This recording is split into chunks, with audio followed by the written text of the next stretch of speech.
When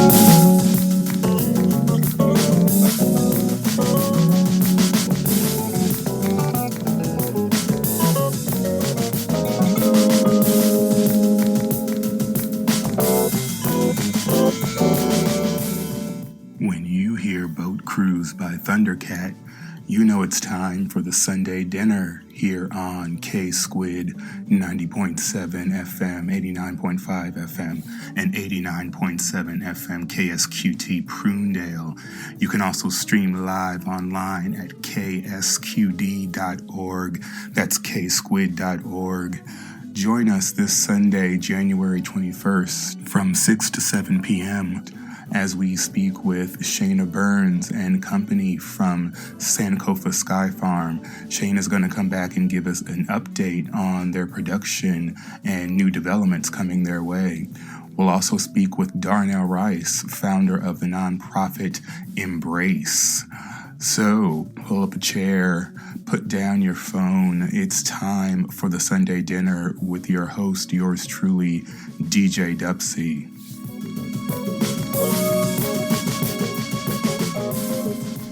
All right. Welcome, everyone, to the Sunday dinner. Once again, I'm your host, DJ Dupsie, and we're back live for the new year, 2024. Happy New Year, everyone. I hope you enjoyed the rerun that we played in December, but we are back live for the new year, and I am so excited to kick things off with our guest tonight. So for our first course, like I mentioned, we're going to talk with Shayna Burns and company. Shayna was with us a few months ago talking about Sankofa Sky Farms. And so Shayna, why don't you introduce yourself and real quick, the folks you brought with you today. Yeah, thank you, Mark. It's a pleasure to be here again. My name is Shayna Burns. I am a UCSC undergrad. I study sociology and agroecology. And I'm spearheading a research project entitled Sankofa Sky Farm. I'm going to give a quick etymology lesson on Sankofa. It is an African word derived from the Akan tribe in Ghana and basically means know where you've been to know where you're going. So next, I'm going to introduce two researchers who are a part of my project. First, we're going to go with Jude, and then next will be Grace. Hi, my name is Jude Solenzino, and I'm an environmental sciences major up at UCSC. Hi, my name is Grace Wallach, and I am an agroecology major and a transfer student at UCSC as well. All right. Well, it's awesome to have you all. It's awesome to have you back, Shayna, and it's awesome to have you all, Jude and Grace. And so let's just jump right in. So updates.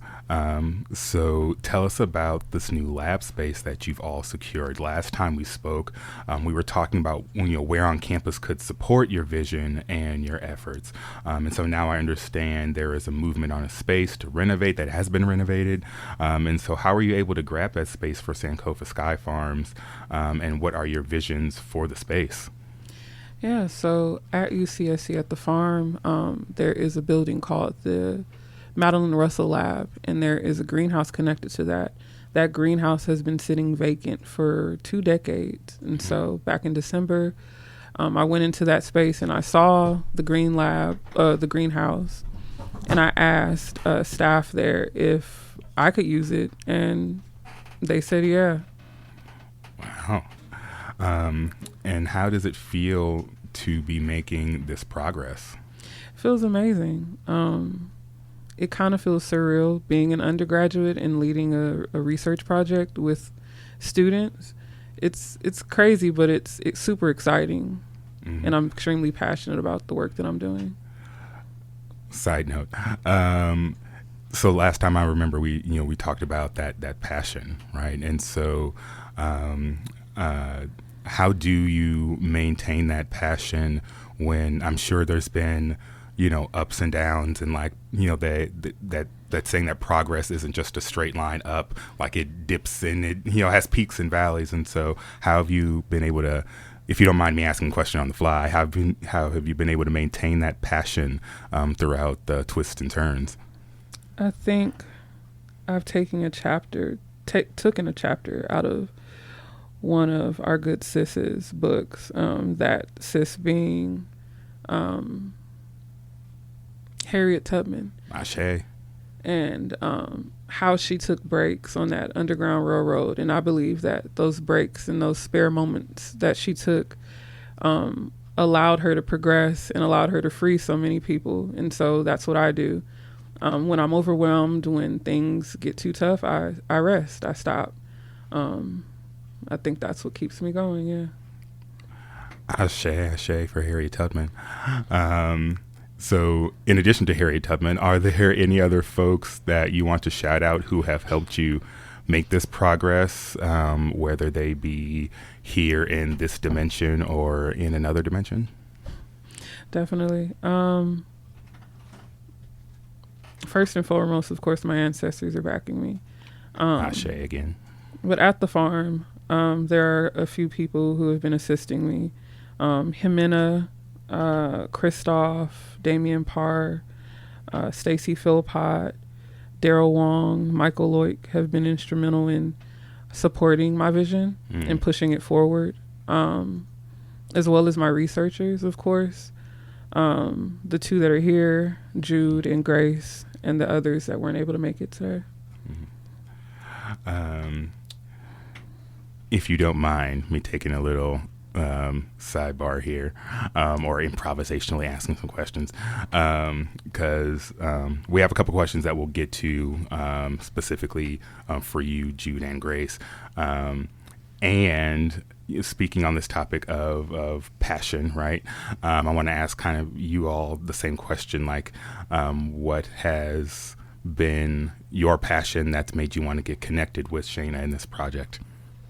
Yeah, I can start. So for me, again, ancestors, my grandmother, she was an immigrant from Japan, and when she came here, she had a very tough time, moved to Kansas, and then made her way to California. And visiting her, she had a beautiful garden in her backyard, and it really taught me the power of growing your own food. And back in COVID, around like 2021, my dad started his own like hydroponic grow in our closet, and he hand built the whole thing, and it was a tiny little space, but we had lettuce and herbs growing, and we were able to feed ourselves some good meals off of it. And it was just a new way of growing, because I've had experience on a lot of different farms throughout the state, some sustainable farms, but you know, that's not a very common thing that people have access to all the time. Right. So to be able to like kind of take that power back and be able to grow our own food in a contained space that is reducing water, pesticides, all that, and something that, you know, with the right resources most people can do, was really interesting to me. So when I met Shayna last quarter at the festival, the Harvest Festival, and I saw her hydroponic tower, I was like, this is exactly what I've been kind of learning the past couple years. So I thought it was the perfect research project to get involved with and integrate into the agroecology thing at UCSC. Awesome. Jude? For me, I found a lot of interest, especially, I grew up in Seattle, very dense urban area. It was affected by the smoke from the wildfires that came up actually from California. And it kept me really invested in what environmentalism and what sustainability can look like in urban areas. And one of the core values of Sankofa Sky Farm is the idea that it's going to eventually tackle food insecurity in urban areas. That's super important to me. I heard about a lot of research projects, especially those in agroecology, and just kind of hearing about how hydroponics, how vertical farming can be used to kind of revolutionize what exists of agriculture, which is which can be wasteful, which can impact people in wildly different ways, with runoff, with taking up land that's never was ours. It's honestly, it really stood out to me just for the idea of the positive impacts it can have, and then especially how it can tackle food insecurity and make nutrition more accessible. And that's a great segue into my next question. That's perfect. And so this is for all, three of you, potentially. So what would it mean for you to be able to provide produce for students on campus in this innovative way? Well, an idea that I had was how wonderful it would be, because we do have a great farm garden. We have Chadwick Garden, the BIPOC Herb Garden, but there is no vertical farming project except for the one that Shayna is starting. So I think it's a wonderful spearheaded project that can last even when all of us aren't at school anymore, and that if it's something that can last, it can teach students, like, this is kind of the way of the future a bit for farming, because land is being, taken, used, dried up, and we're running out of it. So to be able to use what are they called? The shipping containers and stuff like that to grow food is something that can also teach students, and like is a brand new way of growing food that even like maybe in the future there could be a class on. So to have a new way for students to learn to grow food and produce that isn't just on the farm, I think is something like a vision that I hope we can continue. Awesome. Anyone else want to? Just a quick thought I have is Yeah. knowing that we're on a college campus, it's a formative experience for everyone on there. I'm seeing people understand their place in the world and how they impact it. I think what would particularly be valuable about providing produce on campus from vertical farming, it allows people to be way more conscious about where their food is coming from. It allows them to evaluate exactly what food they're buying, where it comes from, how it impacts the environment, and I think that's super valuable and super important to make people more conscious of. Awesome. Yep. So, what do other students think about this project, and how could students get connected with this effort if they are interested?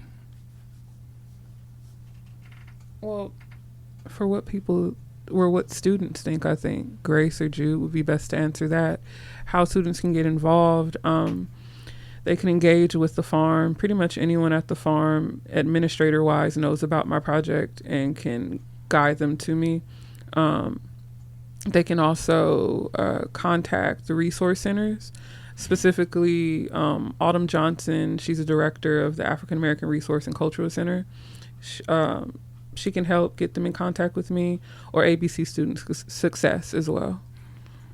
All right, take note of that, students. And I know we kind of went out of order a little bit, but I want to give Grace and Jude a chance just to, if you want to give a quick intro about yourself.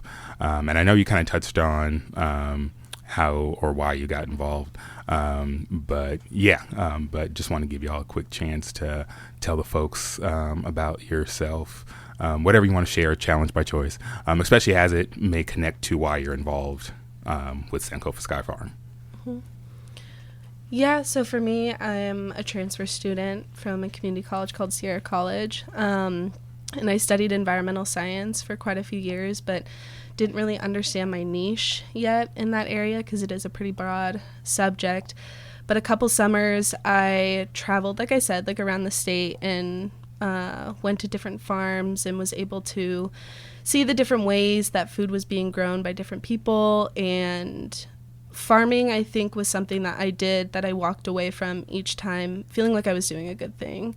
Mm-hmm. But then I realized, like, was doing my own research about, like, when it comes to industrial agriculture, like, workers are not treated properly. Nope. They're taken advantage of. Yep. And, that was something that I became passionate about, was, like, giving voices to those people. And so over time, it made me realize, like, this is something that I want to be a part of. And I came to UCSC for a transfer student day before school started. All right. And I was going to do the EMVS major, and then I saw the flyer for agroecology, and it just felt like the perfect intersection of my own previous experience and my educational goals coming into UCSC.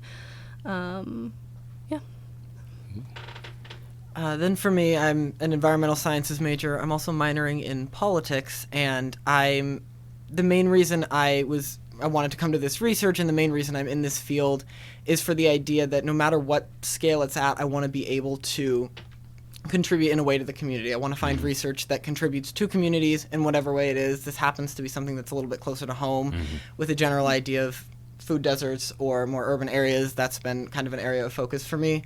So just being able to make that change, again, whatever level it comes at, I'm really happy to be involved in any project that does that. And that's kind of how I structured my entire education at UCSC, is finding those availabilities, those pockets that I can fill and be able to do some good. That's what's up. That's what's up.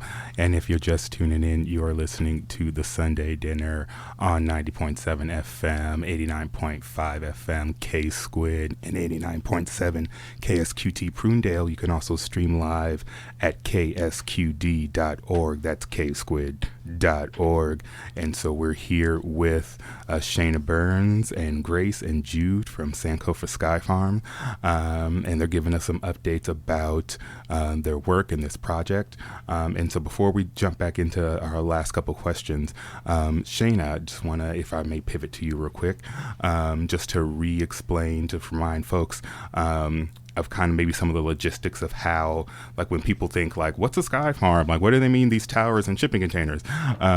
Could you just take a minute or two real quick, if you don't mind me putting you on the spot, and just to explain folks, like to paint folks a picture of like what this project will look like when it starts to manifest in the new space that you secured?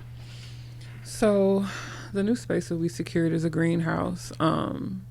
As you know, greenhouses aren't exactly climate controlled fully. So we're going to be putting some grow tents in there to mimic that. We're also still focused on getting that shipping container installed at the farm and connected to the aquaponics or aquaculture facility. Currently, we are germinating seeds, preparing for our research where we're going to be testing the plant biology. So for like the toxins, well, if we're going to be testing if there are any toxins in the plants or if they've absorbed any from growing in that PVC pipe, as well as microplastics and nutrient intake. And then we're going to compare those results to the produce grown at the farm in ground to see if there are any similarities or differences. Some fun things we're going to be doing are testing to see what frequency, like if frequency or music has any effects on plant growth. Really? Yeah. How did that find its way into? Well, I've researched it. I'm interested in, I would love to see if that's something I can incorporate in my vertical farming systems. Yeah. As well as, seeing if we can put possibly like copper in the water reservoirs to see if it can, aid in, like water purification, pest control, and plant growth. And so if I also understand correctly, part of what makes this project different in the approach different is that it's soilless. Yes. And so people out there thinking like, well, how do you grow plants without soil? How do you grow plants without soil? And like, what's kind of a little bit of the science behind that? So there are a couple different substrates you can use. I'm going to name 3. Of course, you can use soil to sow the seeds. And then once they're ready to be transplanted, you just wash them off and put them in a net cup is what they're called. And to stabilize them, we usually use, it's leca balls? Yeah, it's lightweight expanded clay aggregate. Yeah. We use that to stabilize it in that net cup. Another substrate we can use is rock wool, although that's not very sustainable. I believe rock wool is made from, is it volcanic rock? Oh or my. is it broken down and spun into somewhat of a fiber and then compressed. And then another substrate we're using is cocoa coir, which is coconuts. I guess I should have paid more attention in my chemistry class. Where like, OChem just seems so scary, though. Oh my God! Like the PTSD that some of my undergraduate colleagues had from taking OChem. I'm like, this seems so interesting, but like, I'd just rather learn it in a less stressful way. So, given this recent momentum, right, around this project, and this is for anyone, right? What do you see as the next phase, like in the next 1 to 3 years or so? What do you envision? What do you, I guess maybe if you want to think like what practically, or then like what's like if money and administrative, red tape or something like that was no object, like, so, it can be pragmatic or as, pie in the sky as you want it to be. Well, first, all my dreams are practical. No matter how. Ashe. So this research project started from a business that I was creating and trying to implement. it was formulated for a pitch competition I did back in May, where I was basically creating something called a store called Farm Fresh Markets, which would basically be like the opposite of Whole Foods. And the niche to those stores would be that there were vertical farms on site, either in the building or outside in the shipping container. All right. But I quickly realized that, yes, although it may be quick to go to market with a store, I don't know much about vertical farming, and I want to learn more. So I put a pause to Farm Fresh Markets and focused on building a research project to learn more about vertical farming. And so with that project, the goal is to implement programs at UCSC, as well as do cross collaborations with all the UCs. So I envision having this project or projects similar at all the UCs. All right. And then building a vertical farming facility at UCSC. That's the goal for the research, at least. Okay. All right. You hear that, other UCs? We're coming. Grace, Jude, any visions that you want to share? I think I'm just going to back exactly what Shayna is saying, and I think it would be a wonderful thing to be able to go into a grocery store and see vertical towers and shipping containers, because I think the other amazing thing too is that growing in this way, you're not reliant on weather patterns, and you can pretty much grow what you want when you want, and it can be worked on automated systems because you can have the lights, turn on and off whenever you need. So yeah, I think it's a wonderful, sustainable way to be growing food, and I think the more that we can implement this across the UCs, across the state, across the country, is just going to be a wonderful thing. All right. I think sustainability-wise, I agree with everything that's been said. And then again, I just want to bring back the point that I like the idea of, especially in the future, again, making produce more accessible, and just generally it being a healthier alternative to, I guess, our Whole Foods, and just a lot more accessible. And it's a good way to combat gentrification, kind of fighting out exactly who gets what, and it's just a good way to take that down and deconstruct that system. Something too I think I'd like to add is Yes. also growing culturally appropriate food in areas that it's needed. All right. Because I've lived in areas that don't have that when they really do need it, and the communities are, lacking that. So again, when you can grow food in a controlled environment and you can choose what you're growing, there's a lot more control of that. So yeah. That's awesome. And let's see, it's still, kind of, getting to the end of our segment, still, asking about challenges. And so, we'll, think about some of those challenges, and not in a way that we just talked about our visions. And again, like I said at the beginning of our segment, progress isn't just a straight line, whether it's going up or down. It has peaks and valleys and hills and troughs. And so, what challenges have you experienced, if any, on or off campus while building this amazing research project and enterprise? The challenges I've experienced on campus, I wouldn't really call them challenges because they haven't stopped me. All right. The challenges off campus, however, have nothing to do with the project. It has everything to do with my children. So I have 2 children, and they attended public school in Santa Cruz, and they both experienced racialized bullying physically and verbally, to the point where my suffered from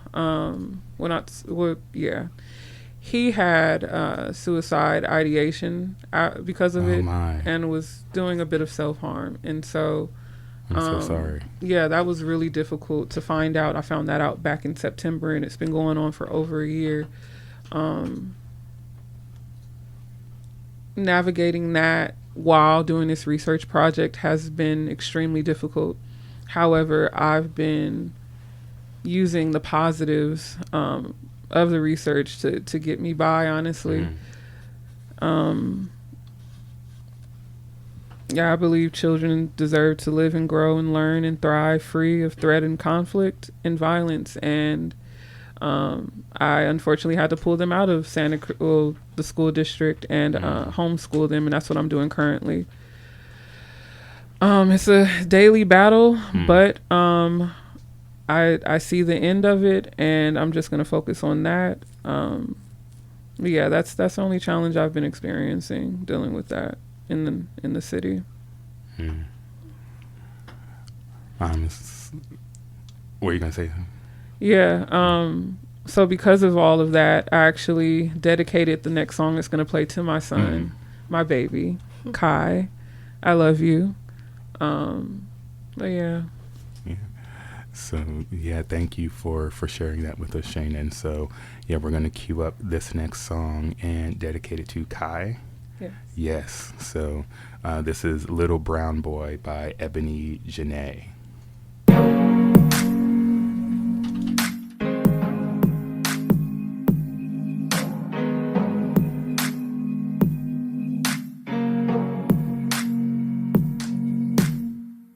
Dear little brown boy, don't you know you bring so much joy? With your laugh and your grin and your sweet innocence. Oh, you matter, you're needed, thank God you exist. Dear little brown boy, I need you to believe that your life has a purpose beyond your wildest dreams. Go on and live in your black boy joy. Black boy joy, we need more black boy joy. Black boy joy. Little brown boy, living your joy, living your joy. Little brown boy, living your joy, living your joy. Dear little brown boy, always keep your head held high. Embrace all your emotions and don't be afraid to cry. Don't be afraid to cry. Dear little brown boy, know that it's safe to be vulnerable. You don't always have to be strong and tough. You're free to be human, you're more than enough. Black boy joy. Black boy joy. We need more black boy joy. Black boy joy. Little brown boy, living your joy, living your joy. Little brown boy, living your joy, living your joy. Because your skin is melanated, the world it tends to hate it, but you stay elevated and know that you're a king. And sometimes you'll be a target, but keep your spirit guarded, and God live out your purpose through your true royalty. Brown boy, your future is so bright. You're God's gift to us, you're destined to shine.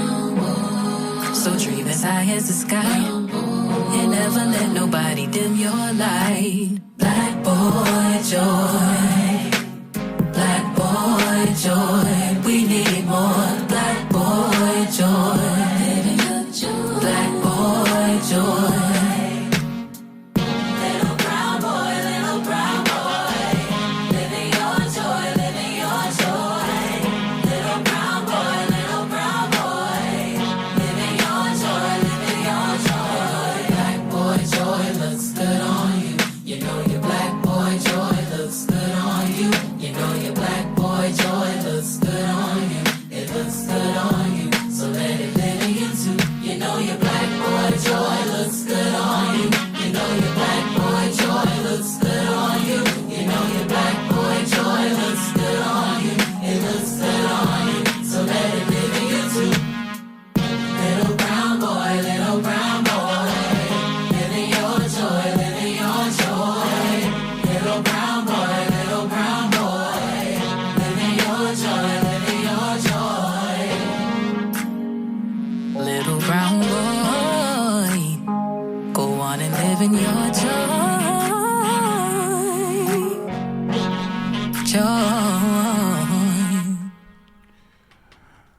All right, all right, all right. Welcome back to the Sunday Dinner. You're listening on 90.7 FM, K-Squid, 89.5, 89.7 FM, KSQT Prunedale. You can also stream live at ksqd.org.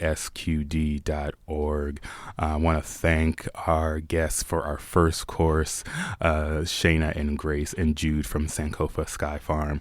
And Shayna, please know that if you need any support in supporting your family and what your sons are going through, please know that as a Black man, I am here for you in that way to support Black youth, even though I haven't met your sons, but definitely please reach out if I can be of any help or resource. All right.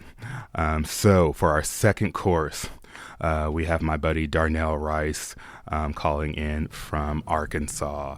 And so Darnell, are you there? Can you hear us? Yes, sir. I'm here, loud and clear. All right. All right. I'm so excited. So, Darnell, why don't you go ahead and introduce yourself, whatever you want the folks to know about you, and then I'll get into how we know each other real quick, and then I'll jump into our questions. I am that little boy. I am that little boy that's tried and true. I'm that little boy that survived the darkest night. I am that little boy that says that I can, I must, and I will. Hello, everyone. My name is Darnell Rice. I am the founder and CEO of Embrace. And it's a survivor-led program where we target individuals that have been assaulted, and we want to make sure that we heal in a way that's holistic, but also just making sure that we live our lives in a way that's unconventional. Ashe for that introduction. Now, Darnell, you and I, we met some years ago when we were a part of the Confess Project, which is another nonprofit doing great things in your area. And so from there, we've just kept in touch and have just supported one another where we could and how we could, especially being so far away. And so, I've gotten to, see and understand, right, Embrace as you've been building it. And so, if you wouldn't mind, telling us a bit about Embrace and how it connects to who you are and what inspired you to get involved with this kind of work. Because I understand Embrace is an acronym. And so feel free to tell us what that is. And again, like what about who you are inspired you to pursue this work. Well, I just want to first give honor to all the little boys across America. Number one. Number two, I want to give, homage to all the survivors that didn't make it. Mm. And number three, I just want to let everyone know that Embrace is elevate, motivation, believe, redemption, acceptance, courage, and empower. Like I said, we're a survivor-led program where we address sexual violence among people of color, and we ignite professionals and individuals to be advocates against sexual violence, because we know the statistics in the communities of color are not reported, but it's very high, and so for me, back in 2019, I was sitting in my trailer and I was crying out to the Creator, and I said, I need someone to hear my truth, my story. And so I decided to enlist a couple of people that I knew that were close, and they said, you need to go ahead and share your truth. So I was able to share my truth on the stage. I was the only Black man on stage to share my truth, but I was able to come from a vulnerable place and say, this is who I am. So it all started back when I was 6 years old, and my childhood was taken away from me. And so from there, I really didn't know how to be a child. I didn't know how to have those great experiences of a childhood. So I had a lot of father wounds, mother wounds, and childhood trauma all in one. And so it was like, for me, it was more of a crusade to figure out how I'm going to heal. And so that's why Embrace was born, because of out of my trauma. So I had to say, you know what, I didn't want another little boy or a grown man to have to live with both the little boy and the man. I wanted it to be where we both can heal and be the best version of ourselves. And so that's why Embrace was born, but it also was born out of my mother's trauma as well. My mom was impacted by sexual trauma too at 12. So in my logo, there's the A for acceptance is in red, which means the blood. And so she has wings. So my mother is in my logo. So that gives me a reminder of the work that's needed in my community, and not just my community, but communities across the nation that need to talk about sexual trauma and need to talk about it to where we can heal, because healing needs to happen. And I had to get to a place where I was healed just enough to talk about it in a way that is non-threatening, to where I'm able to connect with our people to say, hey, it's okay to not be okay. So that's why Embrace for me is much more than just a name. It's a way of life. Thank you for sharing that with us, Darnell. That is very, very powerful. And so you talk about some of that trauma, right, that has impacted both your mom and yourself, as well as others, right? Again, the whole inspiration around starting an organization like Embrace. And so from your experience, research expertise, right, could you speak a little bit to how you see trauma impacting victims of assault, of sexual assault? So it can impact us in so many different ways. Number one way is self-medicating, whether it's alcohol, whether it's drugs, whether it's sex, whether it's just unhealthy behaviors, being argumentative. Those things can really, really, hurt us survivors. And it could hurt us lifelong until we understand that we need to seek help, guidance, and support. I could remember where there was a time where, I saw my mother self-medicate. I self-medicated at one point, but it wasn't drugs or alcohol or anything like that. It was just in other ways. And so for me, I just had that opportunity to really get that support around me, to see the best in me, because a lot of us as survivors, we don't see the best in ourselves at the worst of ourselves. So basically, sometimes we need people to lift us up, because energy is energy. Positive energy is positive energy. Two dead batteries can't come together. So, as a survivor, it really, especially being a male survivor, we need those spaces to where we can be vulnerable and really speak towards how to heal, when to heal, and where to heal. And so that's why Embrace is here, for a platform for survivors of sexual violence and trauma. And so before we get into some of the ways that we are partnering programmatically to create spaces for people for us to have these conversations with folks, with young folks. I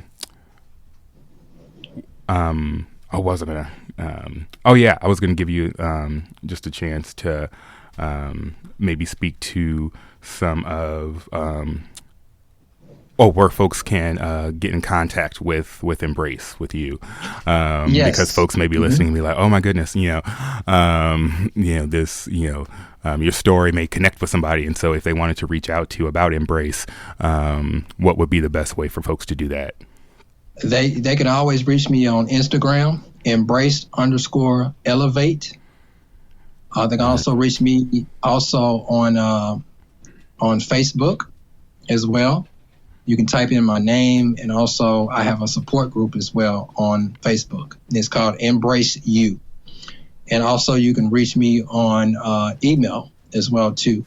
Embrace Elevate, all lowercase, 44@gmail.com.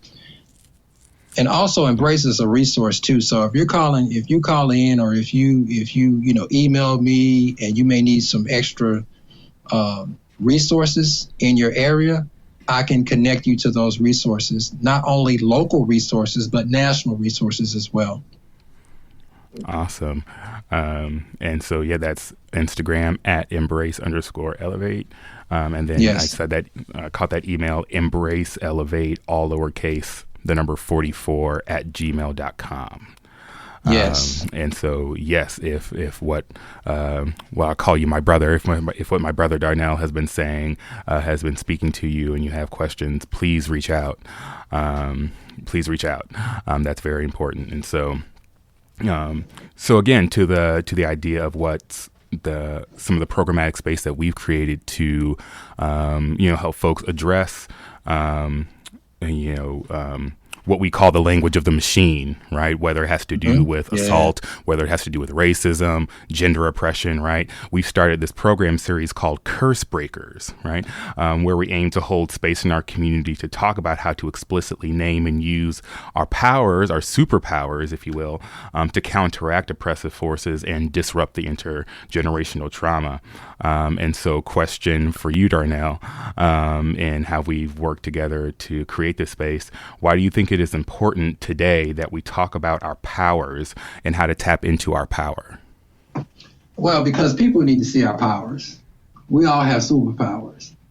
And a lot of times I wouldn't say your lessons or I wouldn't say weaknesses, but your lessons will be a part of your superpower. Case in point, I'll give you an example. Yes, please. So I live with dyslexia, but that's my superpower. That's how I'm able to connect with different people on many levels. That's why I'm able to utilize my superpower to be able to connect with not only just individuals, but the world. And I think a lot of times we negate the fact that we're not able to understand that our lessons are a part of us. And we can use those lessons to propel us to greatness. Mm-hmm. And so the Curse Breaker space, how would you describe this new program series that we've created? How do you, given some of the feedback that I've shared with you thus far, how do you envision this space moving forward? Because we've done one program together, and then I did one on my own for the college. They requested it, but then we're hopefully gonna bring you here in person in spring. And so, what are you envisioning with this next Curse Breaker space, and where we take the conversation? So I really think, as far as when it comes to the Curse Breaker series, it's an opportunity for the students. And shout out to all my students in Cali at the school. Mm-hmm. We love you, man. We love you so much. But to give them an opportunity to express themselves in a way that's unconventional, but also a safe space to where they can understand that they have superpowers, to where they're able to live and to grow in their superpower and use it for the greater good. Mm. And if you don't mind, I'll also share my superpower that I came up with in the space. And so for me, it's called Radical Chill. And if you can envision, for my visual, it's like an ice dragon.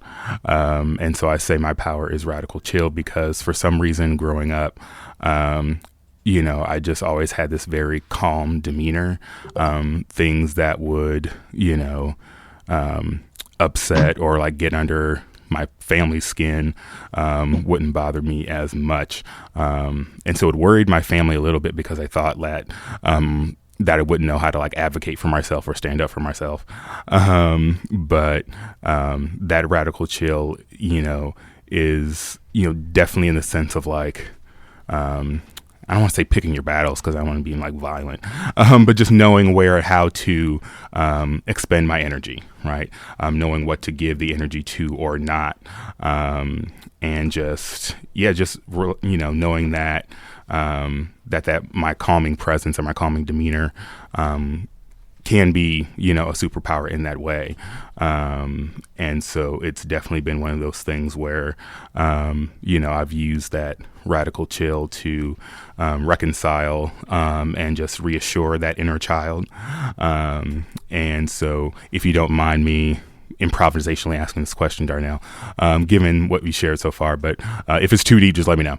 We good, brother. We good, brother. We good. It's good. All right. So what has been a way that you have talked to your inner child in a way that you've done that healing conversation, and how has your superpower potentially aided in how you've been able to reconcile with your inner child, as we all try to do, or that's needed or necessary as we address intergenerational trauma? Yes. So it's daily. It's a daily opportunity for me to connect with little Darnell, letting him know that he's loved, he's appreciated, and he's valued. But I like to watch cartoons. Me too. I like to watch funny movies, family movies, anything that has to deal with, laughter, love, respect. That's how I'm able to hear, to understand, and to love my inner child. Because I've had so much trauma in my life. And I want to definitely let the listeners know that statistics are very high with survivors of sexual violence. 1 in 4 girls will be sexually assaulted before the age of 18. And 1 in 6 boys will be sexually assaulted before the age of 18 as well. And this is higher even during COVID. Think about COVID. Think about survivors that had to live with their abuser, their perpetrator, and have had to just try to be strong. But think about it in this respect, as a survivor, but also the inner child, I have to assure the inner child is okay, because that inner child can come out at any time, especially if I'm conducting business, or if I'm unsure of something, or if I'm going through a situation, my anxiety comes up, just different things. I have to assure that, okay, the little boy inside of me, little Darnell, is okay.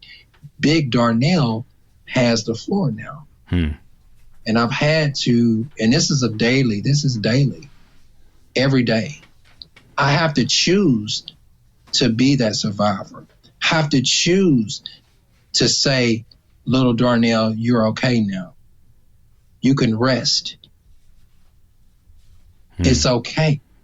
And I think a lot of survivors, we don't have that safe space. We don't have any advocates that really can advocate and say, you know what, just because you are at this place in your life doesn't mean you can't heal. Because I want to share this. I also have services too as well, and products. I have products. I have a wellness guide that really takes you through what it is and how to heal, how healing happens, feeding the trigger, mental health 101, understanding your experiences. Healing can happen, how to support survivors, healing disclaimer, some of these things that I take step by step of how to heal. And this is not only just the survivors of sexual violence, but individuals that have been impacted as well. Because guess what? We survivors, we have families, we have loved ones, we have, significant others.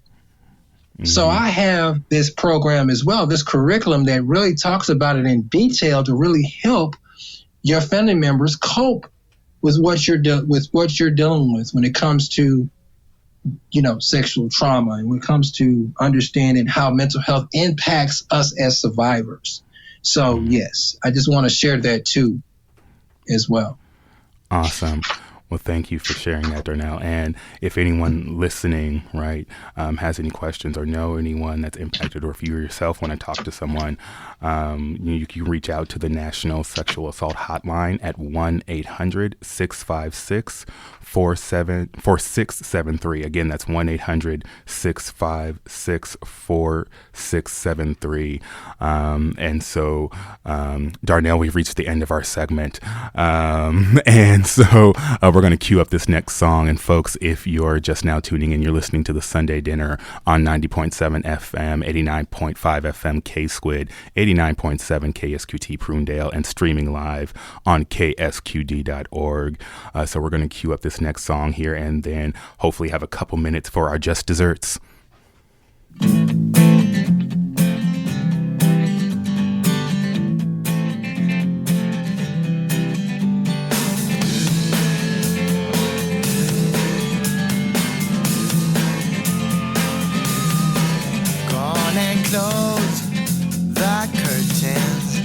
All we need is candlelight, you and me, and a bottle of wine, and I'll hold you tonight.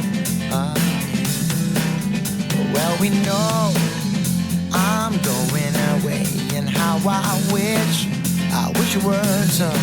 So take this wine and drink with me. Let's delay our misery.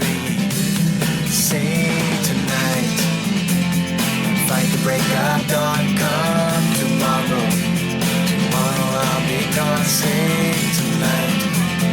Fight the break of dawn, come tomorrow. Tomorrow I'll be gone. There's a log on the fire, and it burns like me for you. Tomorrow comes with one desire, to take me away from the truth. It ain't easy to say goodbye. Darling, please don't start to cry. 'Cause girl, you know I've got to go. Oh, and Lord, I wish it wasn't so. Save tonight and fight the break of dawn. Come tomorrow. Tomorrow I'll be gone. Save tonight and fight the break of dawn. Come tomorrow. Tomorrow I'll be gone.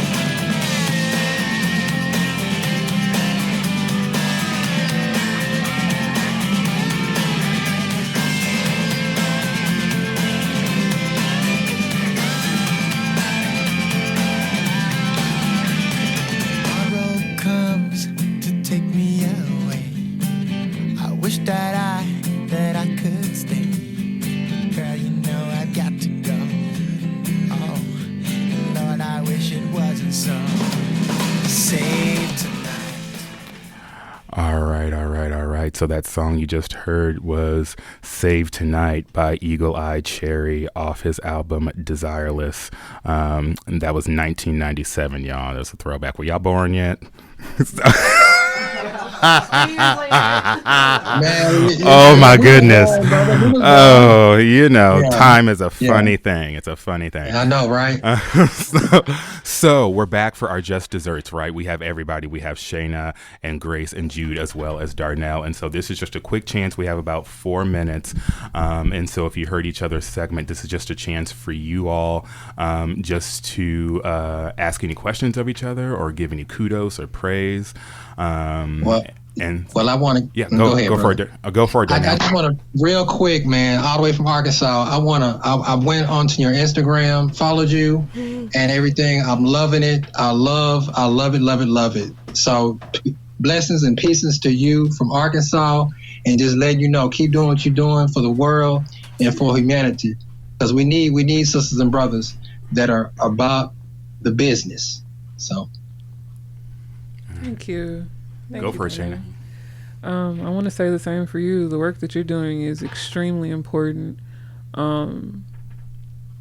Yeah, it's horrible to think of children having to suffer from those things, like I was saying during my segment, from violence and sexual assault. It's horrible. So you're providing this holistic resource. This program is amazing work, and kudos to you on that.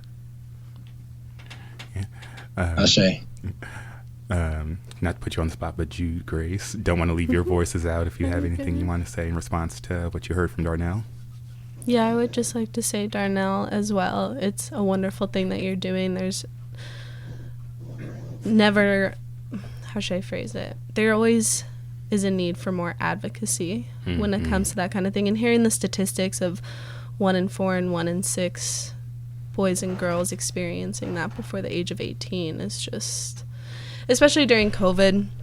You know, my sister was a high school teacher at the time, and you know, was hearing that from a lot of students who were stuck with parents and family members who were just experiencing that kind of trauma. So again, kudos to you for advocating for children and, you know, giving them the voices that they need. And just my little extra thought of the logo. I thought the story of the logo, and particularly how you incorporate your mother into the letter A, the red A, I think that's a really beautiful basis for a foundation that does what it does. So I just thought that was lovely. And I think, you know, it's definitely, you know, a heavy topic to talk about. You know, listeners, thanks for you know, having this conversation, listening to this conversation with us. And so, again, if you or anyone you know needs to speak to any resources, again, the National Sexual Assault Hotline is 1-800-656-4673, right? So definitely want to make sure that if you need to connect with the resources, that you can. So real quick in this last minute, just want to give both folks, both guests, a chance to, again, plug where folks can get connected with y'all. So Sankofa Sky Farms, y'all want to go first? You know, shameless plug, where can folks and how can folks get connected with y'all? Yeah, on Instagram, we're at ucsc.sankofa Sky Farms. I think that's our... Is there anywhere else? We also have an email, Gmail, sankofaskyfarm@gmail.com. We're also open to any resources to funding, or if you want to get involved, even if you're not affiliated with UCSC, you can definitely support us. Feel free to DM and email, and we will respond as quick as we can. All right. And Darnell, real quick, where can folks get in contact with you if they want to know more about Embrace? So they definitely can reach me on email, embraceelevate44@gmail.com, all lowercase, and also on Instagram, embrace_elevate, and also on Facebook, Embrace You. That's the support group that's on Facebook, but also they can reach out to me directly on Facebook under Darnell Rice. All right. And thank you, everyone, for being here tonight. Thank you for being on the first Sunday dinner of the new year, 2024. I'm so excited to see what this year has to bring. I haven't booked the guests for the next month yet, so it's an exciting process, but I can't wait because I always have a good time. We always have a good time here on the Sunday dinner. So join us on the third Sunday of February. We'll be back live here on K-Squid 90.7 FM, 89.5, 89.7. KSQT Prunedale, and you can stream live at ksqd.org. We'll see you next time on the Sunday dinner.